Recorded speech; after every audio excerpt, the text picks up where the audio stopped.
नमस्कार प्रिय मित्रों, जय माता दी। आशा करते हैं आप जहां भी होंगे स्वस्थ होंगे। मित्रों, मैं आचार्य अनूप त्रिपाठी और आप देख रहे हैं ज्योतिष एवं वैदिक ज्ञान।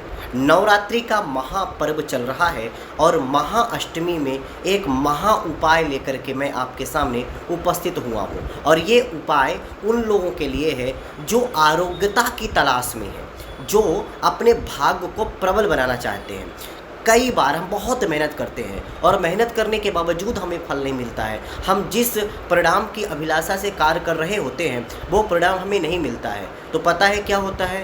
आपका भाग्य कम होता है। मतलब आप मेहनत तो खूब कर रहे हैं, कर्म तो कर रहे हैं, लेकिन भाग्य आपके साथ नहीं है, इसलिए आपको पूरा फल उसका नहीं मिल पा रहा है। इसीलिए हम सबको जितना कर्म का महत्व और उपयोगिता और ज़रूरत पड़ती है, उतनी ही ज़्यादा हमें भाग्य की भी ज़रूरत पड़ती है। क्यों? क्योंकि बिना भाग्य के व्यक्ति मजदूर बन जाता है। तो मित्रों, आज हम आपको अष्टमी के दिन, दुर्गाष्टमी के दिन क्या उपाय करें कि आपका भाग्योदय हो जाए। इसके साथ में अगर आपको बहुत परेशानी है, अनेक प्रकार की आपकी बीमारियां चल रही हैं, हर बीमारी में रिपोर्ट कुछ नहीं आती है, लेकिन कुछ ना कुछ रोग आपको लगा ही रहता है, आरोग्यता से संबंधित आपका अगर समस्या है, प्रश्न है, तो ये जानकारी आपके लिए ही है। तो मित्रों, करना क्या है? करना बहुत कुछ नहीं है, एक छोटा सा उपाय है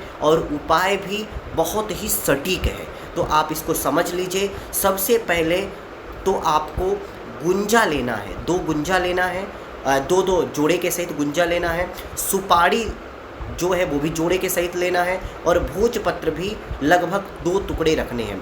2 भोजपत्र के टुकड़े, 2 सुपारी और 2 गुंजा, और ऐसे 51 बार रखना है। और ये 51 बार रखने के बाद आप इनको प्रज्वलित करते हुए अग्नि का, माता जी का पहले पूरा पूजन कर लीजिए, माता भगवती का देसी घी का दीपक जला लीजिए। लाल आसन आप बैठने के लिए भी रखिए और लाल आसन माता जी के आसन के लिए भी रखिए, चौकी में जो आप बिछाएंगे। इसके बाद आप माता जी का पूरा पूजन कर लीजिए, जितना भी जैसा आप करना चाहते हैं। पूजन करने के बाद फिर आपको ये हवन करना है, और हवन करना है, उसका जो श्लोक है वो महत्वपूर्ण है। तो श्लोक यही बोलना है और आप इस श्लोक को नोट कर लें। आपकी स्क्रीन में आ रहा है, आप स्क्रीनशॉट ले लें और इसके साथ में आप इसको नोट कर लें।